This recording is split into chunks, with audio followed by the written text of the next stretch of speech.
করুণ স্বরে পড়তে হয়, আর একটা জায়গাতে গম্ভীর আওয়াজে পড়তে হয়। এটা হচ্ছে কোরআনের তারাজ। আল্লাহ রাসূল শুধু ইয়াকরাউল কোরআনা বিলুহুনিল আরাব। বিসমিল্লাহির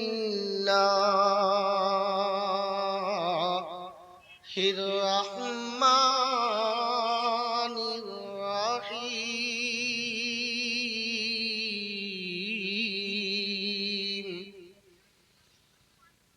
وسيق الذين كفروا إلى جهنم زمرا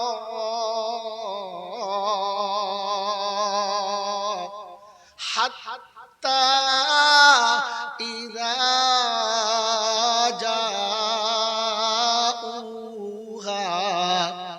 فتحت أبوابها وقال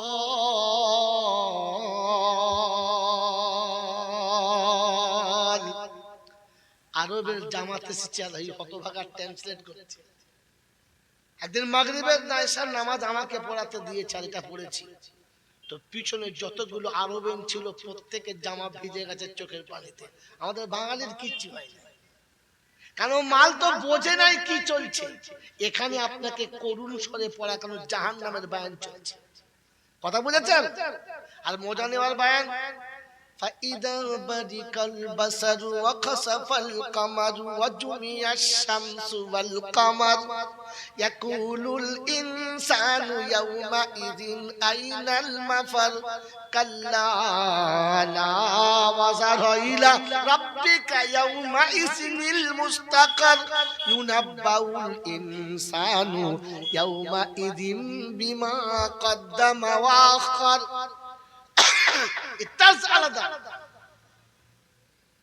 والنازعات غرقا والناشطات نشطا والسابحات سبحا فالسابقات سبقا فالمدبرات أمرا يوم ترجف الراجفة تتبعها الرادفة قلوب يومئذ واجفة أبصارها خاشعة يقولون أئنا لمردودون في الحافرة أئذا كنا عظاما نخرة। তেলাওয়াত যখন করবে তখন তার ভাব ভঙ্গি বুঝে তেলাওয়াত চলবে। তো সিদ্দিক আকবর কোরআন বুঝে তেলাওয়াত করত, আর আবু জেহেল বসে বসে মজা নিত। বোঝার জন্য নয়, শুধু মজা নিত। কথা বুঝেছেন? আমি অনুরোধ করছি হাত জোড় করে, ভুল হলে ক্ষমা করবেন। আমরা যারা জলসা দিই আর জলসা শুনি, বলেন বোঝার জন্য না মজা নেওয়ার জন্য? যদি মজা নেওয়ার জন্য না হতো তাহলে প্রত্যেক বছরে বক্তা কেন পাল্টাতো? কারণ ইনি কেমন বলেছেন ওটা মজা নিয়েছি, 8 বছর আর একটা মাল আনবো, আইজুর রহমানকে আনবো। আইজুর রহমানকে আনবো তো মাল হয় নাই, দাঁড়া আগামী বছর আবু ওবায়দাকে আনবো, আবু হয় নাই, দাঁড়া মাতিন ভাইকে আনবো। তার মানে আপনি মজা নেওয়ার জন্য শুনছেন, বোঝার জন্য শোনেন? বলেন জীবনে কখন নিয়ত করেছিলেন যে কোরআন বোঝার জন্য জলসায় যাচ্ছি, কোরআন বুঝে বাড়ি ফিরবো? আমার জীবনে কোরআন কি করে আসবে এটা বুঝে বাড়ি আসবো, কোনদিন এই নিয়তে বসেছেন? আপনার নাম আর আমার নাম কি? আমি কোরআন বোঝার জন্য বলি নাই, কোরআন শেখার জন্য বলি নাই, শুধু মজা নেওয়ার জন্য বলেছি। লোককে তেলেস্মাত করিয়েছি, দর্শককে নাচিয়ে দিয়েছি, দর্শককে তাকবীর বলিয়েছি, দর্শক একবার ফেটে পড়েছে, আমি এই মজা নিয়ে চলে গেছি। জাতি বুঝেছে কিনা বুঝেছি। তো আমার নাম কি? ওই বক্তা আমার নাম কি? এ শালা বক্তা আবু জেহেল। কথা বুঝেছেন? কথা বুঝেছেন বাবাজি? এই জন্য শোনেন, তওবা আবু জেহেল করলে কবুল হবে? যদি বল হবে, আর আপনারা আমার খালি জলটা শুনেছি আল্লাহ গফুরুর রহিম। একবার যদি তওবা করিস বাবা, আল্লাহ সব মাফ করে দেবে। আর কি বলার কায়দা কি রকম, আমার আল্লাহ কোরআনে পাকে বলেছে মামা, লা তাকনাতু মির রাহমাতিল্লাহ ইন্নাল্লাহা ইয়াগফিরু যুনুবা জামিআ ইন্নাহু হুয়াল গাফুরুর রহিম। ও বাবাজিরা শুনে রাখো, ও চৌমাতার বাবাজিরা, ও মুরানি সাহেব ভাই জানেরা, এবার ঠান্ডা মাথায় শুনে রাখেন। আমার আল্লাহ পাক বলেছে কোরআনে পাকে বলেছে বাবা, আমি বলি নাই, বাপ বলে নাই, আমার সাত গোষ্ঠী বলে নাই, আল্লাহর কালাম বলেছে লা তাকনাতু মির রাহমাতিল্লাহ ইন্নাল্লাহা ইয়াগফিরু যুনুবা জামিআ। একবার যদি জান থেকে তওবা করি আমার আল্লাহ জীবনের গুনাহগুলো maaf করে দেবে। আর বক্তা শ্রোতা বলে নাই তো দম দিয়ে জোরে বলুন না সুবহানাল্লাহ। তখন বুঝতে হবে মাতালে বলে নাই তো পাগলে জোর করে বলাচ্ছে। শুনেছেন না? এই শুনেছেন না? এরকম সুর আমার আছে না? বলতে পারি না, জাতির লাভ হবে না, জাতির লাভ হবে না। আমার আব্বা হৃদয়ে গেঁথে নিয়ে বাড়িতে যাও, লা তাকনাতু মির রাহমাতিল্লাহ অবশ্যই কোরআনে আছে, কিন্তু এখানে খানিকটা চিটিংবাজি করা হয়েছে, সত্যটা খানিকটা গোপন করা হয়েছে, সত্যটা খানিকটা গোপন করা হয়েছে। কারণ আয়াতের এটা শেষের অংশ, ফার্স্টের অংশ কি?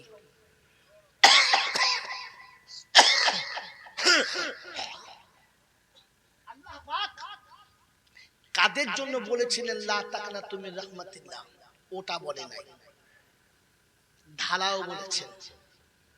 আর আমরা ঢালাও খেতে বেশি ভালোবাসি, সত্যটা বলি না। আরেকটু বলবো, এই আরেকটু বলবো বলবো বলবো বাবাজিরা সোনারা লালিরা, আল্লাহ পাক শোনাচ্ছেন আম্বিয়াদের দোয়া মকবুল। আম্বিয়াদের দোয়া জোরে বলে মকবুল। আম্বিয়ারা দোয়া করলে আল্লাহ ফেরায় না। কথা বুঝেছেন?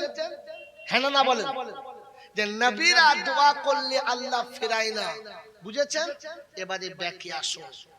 যেদিন তুফানে নূহ এলো আর পৃথিবী ধরাশায় ডুবে গেল,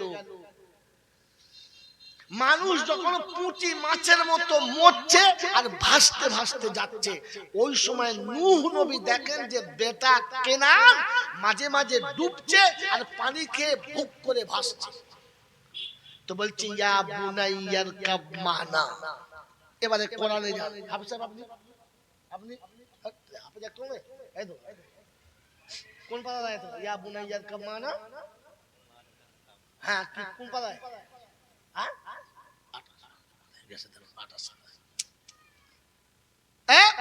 খেয়াল করুন, ইয়া বুনাইয়ার কাব মানা, ও বেটা তুফানে সব ডুবে গেছে, তুমিও ডুবে যাবে আমার নৌকাতে এসো। তো বেটা বলছে ইয়াসিমুনি মিনাল জিবাল, তোমার মতো বোকা কেউ আছে? তুমিও সব বোঝো না। শব্দ মনে রাখবেন, খোদার কসম বলছি শব্দ মনে রাখবেন, আপনাকে শব্দের সঙ্গে মিলতে পারছে। তুমি বোঝো না এই তুফানের ডিঙি নৌকা বাঁচে না, ওই পাহাড়ে উঠে পড়বো আমার কিচ্ছু। জোরে বলে কে কাকে বলছে? ছেলে বাপকে বলছে। ছেলে যখন বাপকে বলে যে তুমি সেকেলে মাল কিছু বোঝো না, আমি যা বলি তাই শোনো, তখন ও শালা যদি হজ করতে কাবায় যায় তো খোদার কসম ওর দোয়া কবুল হবে না। ও যদি 30 বার হজ করে তোর একটিও দোয়া কবুল হবে না, কারণ ও বাপকে বলেছে যে তুমি কিচ্ছু বোঝো না। বাপ বোঝে না, তুই বুঝিস না। যার পেচ্ছাপে তুই তৈরি হলি, যার পেচ্ছাপে দেবে তোর জন্ম হলো, সে বোঝে না, ও বোঝে। কথা ভালো করে ভাববে। কেন কবুল হবে না? তো একটু ব্যাকে চলে। যখন দেখছে ডুবে যাচ্ছে আর বাঁচবে না, তখন বাপ দেখেছে বাঁচাতে কে পারে? কে পারে? আল্লাহ। বেটা চাপবে না আর আমি বাঁচাতে পারবো না। এবার আরেকটা খুলুন, সেদিন আল্লাহ পাকের দরবারে নূহ নবী দোয়া করছে। কে? ছোটখাটো নবী না, তাবড় নবী। এ জবরদস্ত নবী না, হালকা ফুলকা, জবরদস্ত নবী। হযরত নূহ দোয়া করছে। আরেক দিকে তাকালে বাপ দোয়া করছে বেটার জন্য, নবী দোয়া করছে তার উম্মতের জন্য বা ছেলের জন্য। কি দোয়া করছে? ওয়ানাদা নূহুর রাব্বাহু ইয়া রাব্বি ইন্না বুনি মিন আগালি ওয়া ইন্না ওয়াদাকাল হাক্কু ওয়া আনতা আহকামুল হাকিমিন। নবী নূহ দোয়া করছে, আল্লাহ তুমি আমার সঙ্গে ওয়াদা করেছো তোরা হালকে মারবো না, আমার বাচ্চা আমার সামনে ডুবে যাচ্ছে, আমি বাপ কি করে সহ্য করি? আল্লাহ তোমার ওয়াদা সত্য, বাঁচাও না। তো খোদা শোনাচ্ছে, ইয়া নূহ লাইসা মিন আগালি ওয়া ইন্নাহু আমালুন গায়রু সালিহ। নূহ বেটা বলে পরিচয় দেবি না, আহাল বলে পরিচয় দেবি না, আত্মীয় বলে সম্পর্ক দিবি না। আমি আল্লাহ ওই সম্পর্ককে মানি না। যে ছেলে বাপকে বলে বোঝে না, যে ছেলে বাপকে চিনতে পারি না, তোর মতো নবী পেয়ে যে তোকে চিনতে পারলো না, ওকে আহাল বলে পরিচয় দিবি না। এরপরে যদি ওর জন্য দোয়া করিস, তোর জন্য খবর আছে, খবরদার হাত তুলবি না। সঙ্গে সঙ্গে নূহ নবী বলেছে, রব্বানা ভুল একবার হয়ে গেছে, আর হবে না।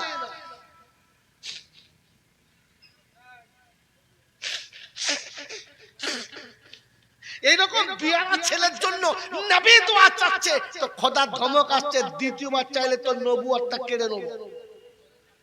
তুই সারা কোন দেশের মৌলবি বে? পাক্কা সুদ করে বাড়ি দোয়া করছে, আল্লাহ কোদালের খালকে জান্নাতে দাও। তো দে হারামখোর কোথায়? আমি নূহকে বলেছি দ্বিতীয়বার এরকম করলে নবুয়ত চলে যাবে। তুই হাবিবের উম্মতটাই ছেড়ে দিয়ে তোর মৌলবিগিরি গুছিয়ে দিতাম, পাগল করে সারা বাড়ি পাঠাতাম, মূর্খ করে বাড়ি পাঠাতাম। তুই আমার হাবিবের উম্মতটাই বেঁচে গেছিস, তাহলে একটাই তুই কাছে মেরে দিতাম। আমি যেখানে নবীর দোয়া ফিরিয়ে দিস, তুই কোন সাহসে হাত তুলিস? কথা মনে থাকবেন ইনশাআল্লাহ? এ বাবাজি মনে থাকবেন ইনশাআল্লাহ? শুধু খালি আখেরি মোনাজাত হলে আর জুত করে নাকের আর চোখের পানি পড়লে কবুল হবে, ওটা মাতালে বলেছেন, পাগলে কেঁদেছে।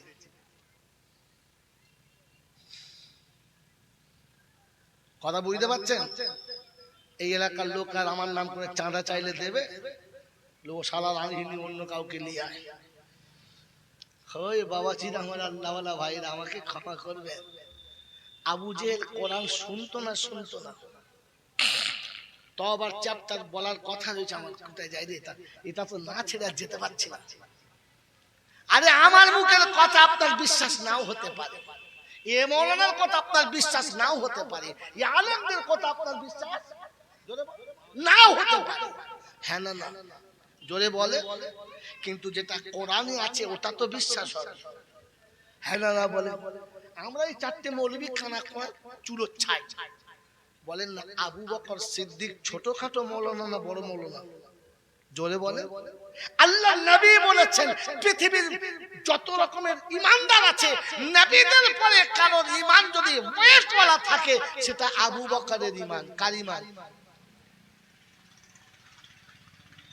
জামানায় যত মুমিন আছে, সমস্ত মুমিনের ঈমান একদিকে দিলে আমার আবু বকরের ঈমানের ওজন বেশি হবে। জোরে বলেন না সুবহানাল্লাহ। এই রকম আবু বকর এশার নামাজ পড়ে বাড়িতে গিয়ে তাহাজ্জুদ পড়ে বসে বসে কোরআন পড়ছে।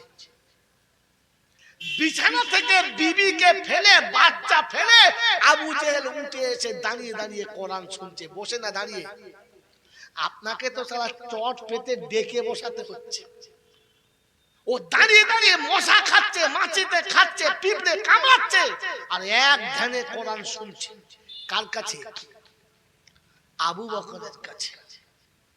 ওতবা উঠেছে, সাহেবা উঠেছে, মুগিরা উঠেছে, আবু সুফিয়ান উঠেছে, ওমর উঠেছে। এসে জানলার কাছে দাঁড়িয়ে দাঁড়িয়ে কোরআন শুনছে। কতক্ষণ? যতক্ষণ ফজরের আজান হয় না আর আবু বকর যতক্ষণ কোরআন বন্ধ করে না। বন্ধ করেছে, কোরআন বাড়ি যাবে, ঘুমের ঘরে একে অপরকে ধাক্কা মেরে দিয়ে মাথাতে কে রে? বলছে জি আমি। তুই এসেছিলিস? বলে জি আপনি এসেছেন। সর্বনাশ, আমি তো সহ্য করতে পারি না। বলে আমিও সহ্য করতে পারি না। যে কোরআন শোনার জন্য আবু জেহেল বিছানা ছেড়ে উঠে এসে দাঁড়িয়ে দাঁড়িয়ে শুনলো, এই কোরআন শুনে আবু জেহেলের চরিত্র পাল্টেছে? যদি বলেন পাল্টেছে না, তাহলে আজকে দিনের 1 ঘন্টা জলসা শুনলে আপনার চরিত্র পাল্টাবে? আমি বাস্তব বুঝি, বাস্তব কবে কিয়ামতে কি হবে তখন দেখব। যে টাকা হাতে আছে এখন চলে না, ওই আমেরিকায় গিয়ে চলবে তা বিশ্বাস? তা আপনি আপনার ইমানের খাতায় আমাকে বোঝান। রাতের পর রাত জেগে আবু জেহেল আবু বকরের কাছে কোরআন শুনেছে, চরিত্র পাল্টায় নাই, তো একদিন জলসা শুনে আপনার চরিত্র পাল্টাবে? আমাকে যুক্তি দিয়ে বুঝান, কোরআন আপনাকে আমি দিয়ে বোঝাচ্ছি। ওই বাবাজিরা, কেন পাল্টায় নাই জানেন? জানেন? জানেন? হ্যাঁ না বলে না, নাও বলে না। জানেন? জানবেন কি করে? বক্তারা তো বলে না। আমি জন্য প্রায় বলি, এখন বাংলায় যত বক্তা আছে তার 90টা হচ্ছে পচা বস্তা। বক্তা নয়, কি বললাম? পচা বস্তা। সেই 1400 বছর আগে সব সেই পুরাতন মাল চাপা আছে, একটা করে বার করে পালিশ করছে আর চালাচ্ছে, নিজেদের কিছু ভাড়েতে নাই। সেই মঈনুদ্দিন চিশতির ঘটনা, নিজামুদ্দিন আউলিয়ার ঘটনা, সেই কাকি বক্তিয়ারের ঘটনা, সেই মুজাদ্দিদ জামানের ঘটনা, সেই আল্লাহ সে কত সব বছর আগে চলকে সেই বাড়ি পালিশ করে চালাচ্ছে। আর এরা তাতি সুবহানাল্লাহ, ফেরেশতা বলছে মাতালের দলে সুবহানাল্লাহ বললি বাবা, বুঝে বল, বুঝে বল। কিছু মনে করবে? আপনি আমার কথা মিলিয়ে নেন, ভুল হলে আমাদের ফিরিয়ে দেবেন, বর্ধমান নিয়ে চলে যাও। আবু জেহেল এত সুন্দর কোরআন শোনার পরে না পাল্টানোর 2টো কারণ। কটা কারণ বললাম? জোরে বলে। একটা কারণ হলো, তোরা হচ্ছে আমার ভবিষ্যৎ, পরের জন্মে তোরা চালাবি, মনে রাখবি। ওরা ভুলে গেল, তোরা মনে রাখবি। কারণ বয়স হয়ে আসছে, যে কোনো সময় চলে যাবো, ডাক দিলেই হলো। হ্যাঁ না না, 4টে টিকিট হলেই শেষ হয়, আমার তো 3টে হয়েই গেছে, মানে লাস্ট টার্ন চলছে, ওয়েটিং লিস্টে পড়েই গেছে, খালি নাম্বার সিলেক্ট হলেই মাল আউট। দাঁতও পড়ে গেছে, চুল পেকে গেছে, চোখের জ্যোতি কমে গেছে, শুধু খালি হাওয়াটা বন্ধ হলেই হয়। শো করে গেলে আর না এলি হল, শো করে বেরিয়ে আর না গেলি হল। টিকিট 4টে, যে তোর যাওয়ার আগে চুল পাকাবো, দাঁত ফেলে দেবো, চোখের আর কানের শক্তি কমিয়ে দেবো, আর তারপরে হাওয়াটা টুক করে খুলে দেবো, বাস ঝামেলা শেষ। বলপিন খুলে গেলেই সাইকেলের গতি, জোরে বল, শেষ। তো আমার একদম শেষ ধাপে চলছে। এখানে তোরাই আসেন বাবা, আমার ভবিষ্যৎ তোরা। আবু জেহেলের জীবনে কোরআন না আসার 2টো কারণ। কটা কারণ? 1 নম্বর কারণ হলো, কোরআন আমার জীবনে কি করে আসবে, আমি কোরআন কি করে বুঝবো, এই নিয়ত নিয়ে কোনো দিন শুনতেন না। বলেন তো, আবু জেহেল যদি কোনোদিন তওবা করে, তো আবু জেহেলের তওবা কবুল হবে? হবে? হবে? হবে না। আচ্ছা, আবু জেহেলের জন্য যদি কেউ তওবা করে, তো তার দোয়াটাও কবুল হবে না? হবে না? হবে না। কারণ আবু জেহেলের জন্য আমার নবী তওবা করেছিলেন, আল্লাহ বললেন হাবিব ফিরিয়ে নাও, হবে না। যদি নবীর দোয়াটা ফিরে যায়, তো তাহলে তাহলে আমার দোয়া কি কবুল হবে? হবে? একটা কথা। দ্বিতীয় কথা, এই উত্তরটা আপনারা দেবেন। আবু জেহেলের নাম কি সত্যি আবু জেহেল? না। তাহলে আবু জেহেলের একটা নাম আছে কি? আবুল হাকাম। কি নাম বললাম? আবুল হাকাম। আবুল হাকাম মানে কি? জ্ঞানীর পিতা। যে বাচ্চা উঠে যাচ্ছে ঢুকবেন না ভাই, এমন ভাবে বছর ঢুকতে না ভাই। ও তুলে তুলে দাও, ওকে তুলে দাও, চলে যাও, তুলে দাও। আর একদম চেপে বসেন, কেউ ঢুকতে পারে, বাচ্চা ঢুকবেন না একদম।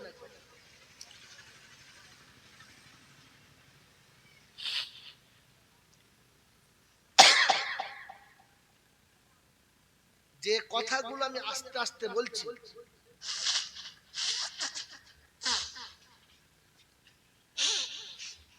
চট করে কোনো বক্তা বলবে না, কারণ এটা বললে আর দ্বিতীয়বার দাওয়াত হবে না, আমারও হবে না।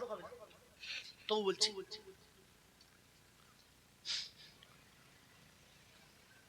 মেরে মুহতম দোস্ত বুজুর্গ, আবু জেহেলের নাম আবু জেহেল ছিল না। কি নাম ছিল? আবুল হাকাম। এই কথা ভালো করে শুনবেন। আমি চলে গেলে হয়তো ওলামাদের সঙ্গে আমার মিল হবে না, আর এখানকার আলেমরা আমাকে মেনে নিতে পারবে না। তো বলে যাচ্ছি, আমার আড়ালে বলবে, সামনে বলার হিম্মত হবে না ইনশাআল্লাহ। আর আড়ালে যারা বলবে তারা আপনাদের মন জয় করার জন্য, আল্লাহকে রাজি করার জন্য না। মুহতারাম দোস্ত বুজুর্গ, তো আবু জেহেলের নাম আবু জেহেল ছিল না। কি ছিল? আবুল হাকাম। মানে কি? জ্ঞানীর পিতা। তিনি এত বড় সাহিত্যিক ছিলেন, তিনি এত বড় সাহিত্যিক ছিলেন। সাহিত্যিক বোঝেন তো? না বুঝলে ওটা বলুন। সাহিত্যিক বোঝেন তো? যিনি ভাষা আবিষ্কার করতে পারে, বাক্য সাজাতে পারে। তিনি এত বড় সাহিত্যিক ছিলেন যে গোটা আরব কান্ট্রিকে সে একাই চ্যালেঞ্জ করত।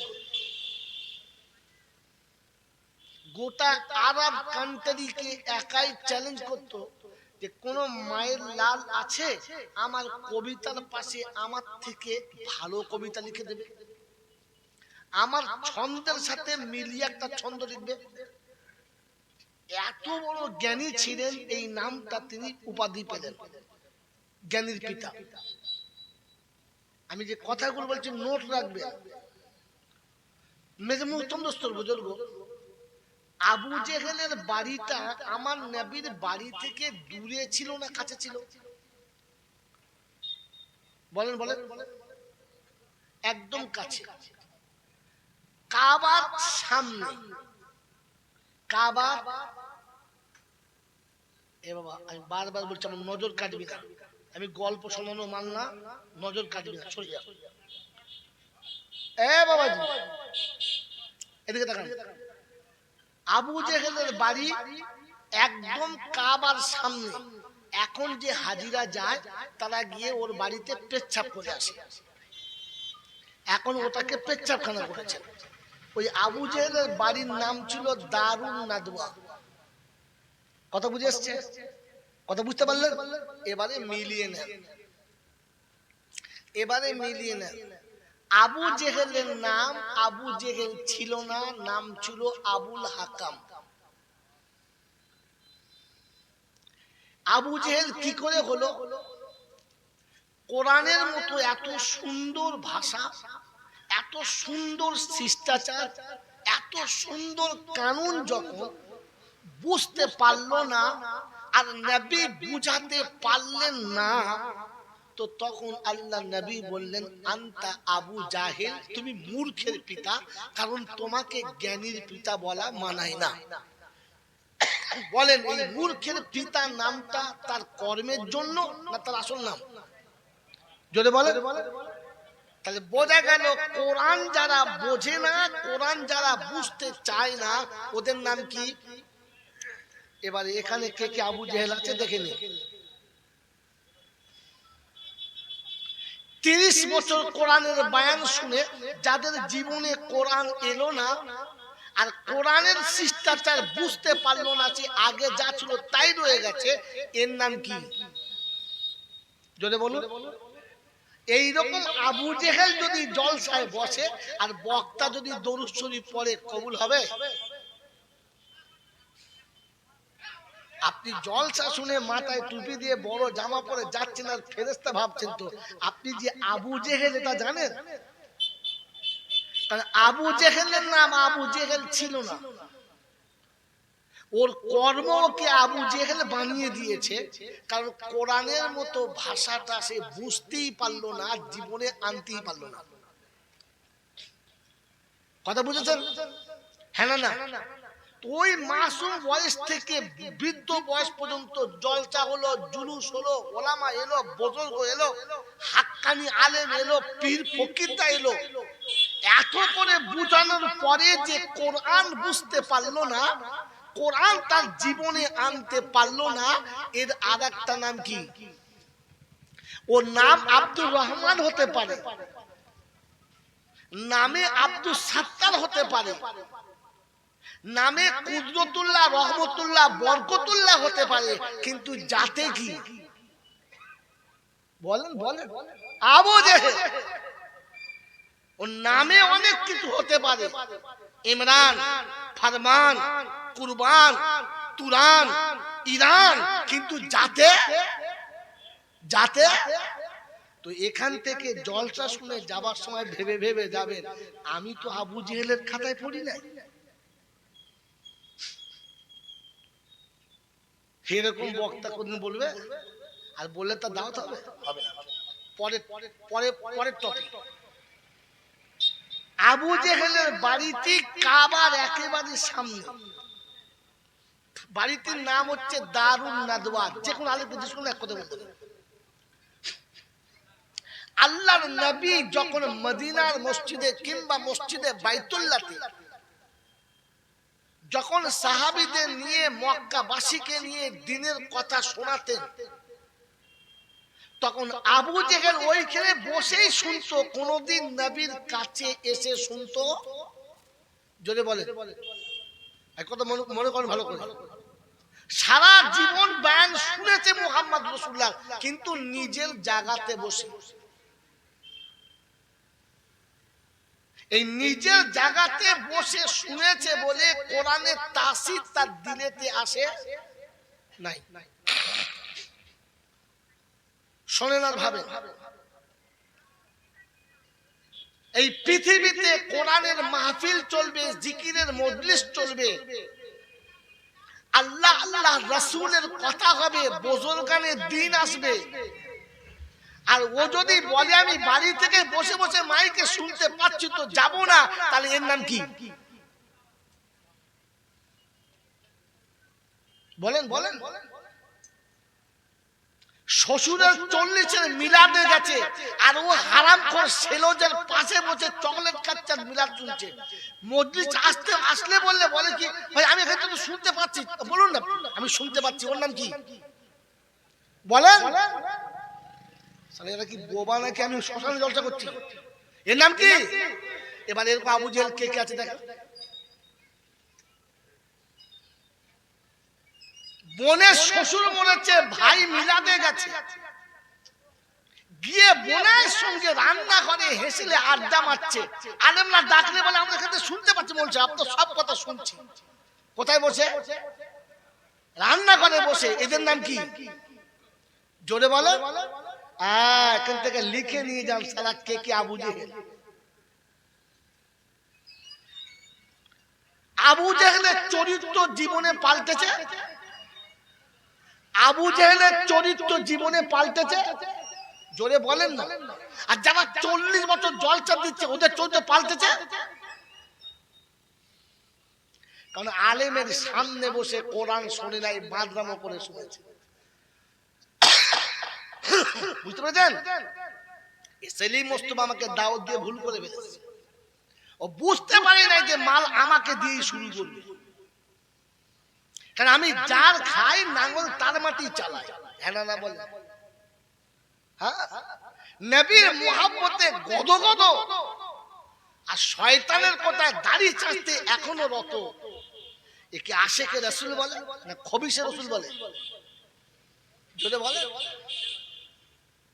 আলেম ওলামাদের সেবা চলছে, পীর বুজুর্গদের সেবা চলছে, হাক্কানি ওলামাদের বয়ান চলছে, আর ওমাল দাড়ি চেঁচে এসে বলছে হুজুর আসসালামু আলাইকুম, তখন বুঝতে হবে খবিজের গলে বেয়াদব।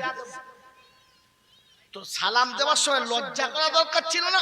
হুজুর সালাম দেওয়া সুন্নত, আর দাড়ি রাখা কি? এই দাড়ি রাখা কি? জোরে বলে। যে মুসলমানের ছেলে নিজের বিবিকে বোরকা পরায়, ভালো না খারাপ? জোরে বলে ভাই, জোরে বলে, শিখে চলে বলে, জোরে ভালো খারাপ? যে নিজের বিবিকে পর্দায় রাখে, বোরকা পরায়, সেই ছেলেটি ভালো। কিন্তু বিবিকে বোরকা পরে নিজে দাঁড়িয়ে চাচ্ছে, এর নাম কি? হিজড়ে। এর নাম কি? জোরে বলেন না। ওই মেয়েটা যেন ভাবে আমার বাপ আমাকে হিজড়ের সঙ্গে বিয়ে দিয়েছে, ও তো পুরুষত্ব নাই। ও যদি পুরুষ হতো, ওর মাথায় একটা টুপি থাকতো। আমার মাথায় বোরকা চেপেছে, ও হারামখোরের মাথায় এখনো টুপি চাপে নাই, ওর নাম কি? আর দাওয়াত হবে আমার? আর হবে আগে বলেছি, এই জন্য পয়সা প্রথম নিয়ে নিয়েছি, নাম হলে তো সারা দেবে না।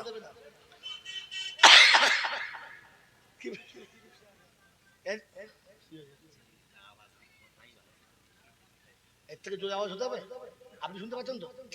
আর কাউকে শুনতে পাচ্ছেন? বসুন। যে জলসা শুনবো না বলে ঘরে বসে আছে আবু জেহেল, তাকে শুনে কি লাভ? এখানে আসতে বলুন। শুনতে পাচ্ছেন আপনারা? এর পরে যারা বক্তা আসছে দেখবেন ফেরিওয়ালার মতো দেবে ঢেলে সবাই শুনতে পাচ্ছে। আমি যেটা বলছি নোট করুন। মেরে মুহতরম দোস্তর বুজুর্গ আল্লাহ ওয়ালা ভাইরা, এইরকম আল্লাহর নবী দোয়া করছেন, আল্লাহ তুমি আবু জেহেলকে কলেমা পড়ার সুযোগ দাও। আল্লাহ বলে হাবিব দোয়া ফিরিয়ে দাও, হাবিব দোয়া ফিরিয়ে নাও। ওই আবু জেহেলের জন্য দোয়া করলে তোমার দোয়া আমি আল্লাহ নেব না, কারণ সে তার নিজের জায়গায় জমিদারের মতো বসে আছে, এখনো তোমার সামনে হাঁটু গেড়ে বসলো না। অতএব তার জন্য দোয়া করলে আমি নেব। জোরে বলেন। বাপের মিলাদ হচ্ছে, আর ওই এড়ে গরুর মতো কোমরে গামছা বেঁধে খালি চারদিকে ঘুরে বেড়াচ্ছে, এখনো আলেমের সামনে বসে না।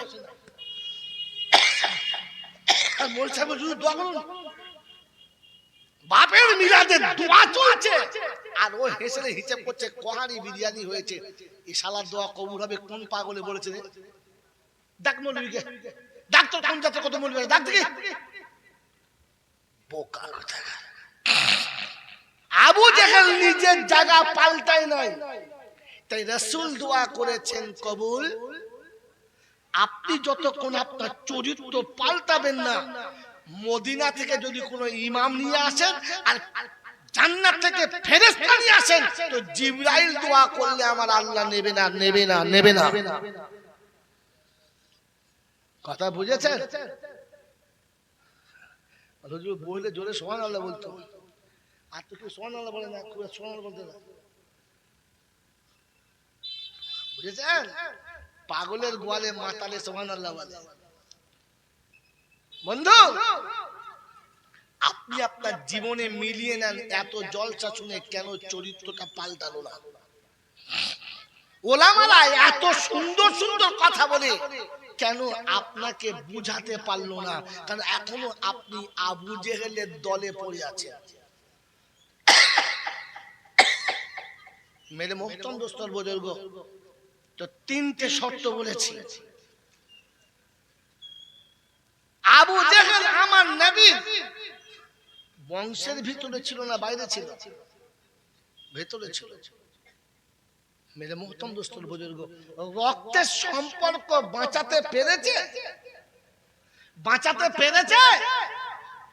তো তাহলে শুনে রেখে দেন, রক্তের সম্পর্ক আমাকে বাঁচিয়ে নেবে এই শব্দ বলে যারা, আবু জেহেলের আরেকটা গ্রুপ হলো তারা। আমাদের এই জাতের, আমরা এই দলের, আমাদের বাঁচিয়ে নেবে, তো বুঝবে আবু জেহেলের গ্রুপ চলছে। রাসূল বেটিকে শোনাচ্ছে, মা কবরে বাঁচলে নিজে আমল করো, আমি নবী তোমাকে বাঁচাতে পারবো না।